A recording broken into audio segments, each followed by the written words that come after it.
ٹھیک ہے، اب ہم چلتے ہیں حدیث قرطاس کی طرف. جی جناب.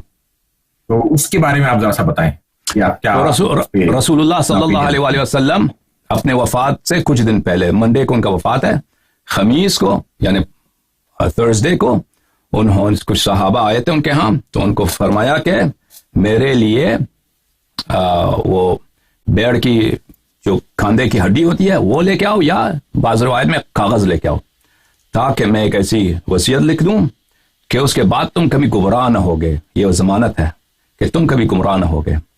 تو وہاں پہ عمر بھی تھا.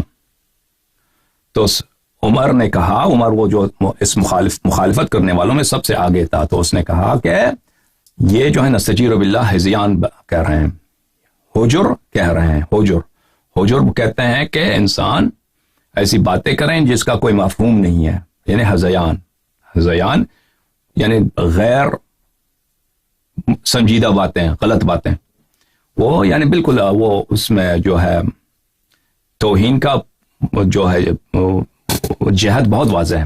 تو اس طرح اس میں شتم بھی ہے، نہ صرف توہین ہے بلکہ بالکل گالی ہے رسول پاک صلی اللہ علیہ وآلہ وسلم کے. تو اس طرح انہوں نے مخالفت کی، کیونکہ ان کو پتا تھا کہ رسول اللہ صلی اللہ علیہ وآلہ وسلم وہی لکھیں گے جو انہوں نے غدیر میں لکھا ہے، غدیر میں انہوں نے کہا ہے اسی کو مکتوب فرمائیں گے، اور امیر المؤمنین علیہ السلام کو اپنا خلیفہ نامزد کریں گے. تو انہوں نے لکھنے نہیں دیا. رسول اللہ صلی اللہ علیہ وآلہ وسلم کے بارگاہ میں ان لوگوں نے شور مچایا، کچھ لوگ کہہ رہے تھے کہ لے کے آؤ، کچھ لوگوں نے کہا نہیں لے کے آؤ. تو رسول اللہ صلی اللہ علیہ وآلہ وسلم نے جب یہ دیکھا کہ یہ میری موجودگی میں میری مخالفت کر رہے ہیں ابھی، اور یہ مجھے لکھنے نہیں دیں گے، اور اگر لکھ بھی دوں تو اس کو قبول نہیں کریں گے، کیونکہ ابھی جب میں زندہ ہوں، ابھی میں لکھنے گیا ہوں تو مجھے گالی دے رہے ہیں، تو میری بے حرمتی کر رہے ہیں. اگر لکھ بھی دوں تو یہاں پہ زیادہ سے زیادہ لڑائی شروع ہوگی ابھی. تو اس بات جو یہ لوگ اتنی سختی پر تلے ہوئے ہیں، تو یہاں پہ جنگ ہوگا میرے موجودگی میں، اور یہ اس کا کوئی فائدہ ہی نہیں ہوگا، یہ نہیں مانیں گے، کوئی اور بھی بہانہ نکالیں گے جیسا بھی ہے. تو رسول اللہ صلی اللہ علیہ وآلہ وسلم نے ان سب کو وہاں سے نکال دیا کہ یہاں سے جاؤ. تو ان کو نکالا گیا. تو ابن عباس روتے تھے، گریا کرتے تھے شدید اس واقعے کو نقل کرتے ہوئے، یہاں تک کہ ان کے سامنے جو زمین پہ کنکریاں ہوتی تھی وہ تر ہو جاتا تھا ان کے آنسوؤں سے. اور وہ کہتے تھے اسلام الرزیہ کل الرزیہ، یعنی مصیبت بلکہ تمام مصائب، یہ تاکید کے لیے کہ تمام مصائب کا آغاز اسی بات سے ہے کہ رسول اللہ صلی اللہ علیہ وآلہ وسلم کو وصیت نہیں لکھنے دیا گیا.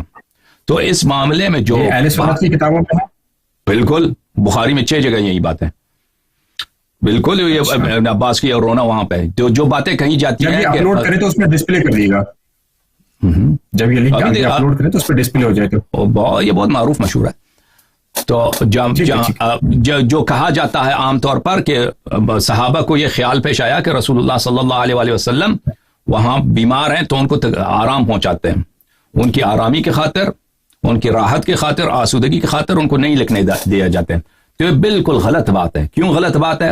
کیونکہ رسول اللہ سے پہلی بات ہے رسول اللہ صلی اللہ علیہ وآلہ وسلم نے اسلام کے لیے اتنی تکلیفیں برداشت کی ہیں، ٹھیک ہے نا. انہوں نے کبھی یہ نہیں کہا کہ میں اپنی آسودگی کے لیے میں جنگ میں نہیں جاتا، میدان میں نہیں جاتا، سفر میں نہیں جاتا. تو اگر یہ بات ایسی اتنی اہم ہے کہ پوری امت کی گمراہی اسی سے بچ سکتی ہے کہ انہوں نے ضمانت دے رہے ہیں کہ تم کبھی گمراہ نہ ہو جاؤ گے، تو اس کچھ سطور لکھنے میں کیا زحمت ہے؟ وہ وہی زیادہ سے زیادہ قلم جلدی سے لے کے آؤ، کاغذ جلدی سے لے کے آؤ تاکہ وہ لکھا دیں. بلکہ اس بات میں ان کی بے حرمتی کرنا، کہ ان کا کہنا کہ نستجیر باللہ یہ ہذیان کر رہے ہیں، وہ اس میں ان کی تکلیف ہے.